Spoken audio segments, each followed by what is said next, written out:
In this guide, I'm going to show you guys how to cancel your NFL Sunday Ticket subscription. Let's get started. Since NFL Sunday Ticket is managed through YouTube, open the YouTube app, the YouTube TV app, or go to youtube.com in your browser. Make sure you are signed in with the Google account that has your subscription. Click your profile picture. Click on the option Purchases and Memberships.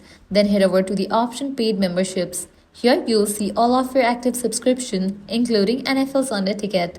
Find NFL Sunday Ticket on the list and tap Manage. Select Deactivate or Cancel Subscription, then follow the on-screen steps to confirm. You'll usually keep access until the end of your current billing period or season. If you purchase NFL Sunday Ticket through YouTube TV instead of regular YouTube, the cancellation steps are the same. Just make sure you are in the right app when managing memberships.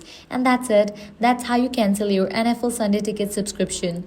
If this guide helped you out, do not forget to like, share, and subscribe. Thanks for watching.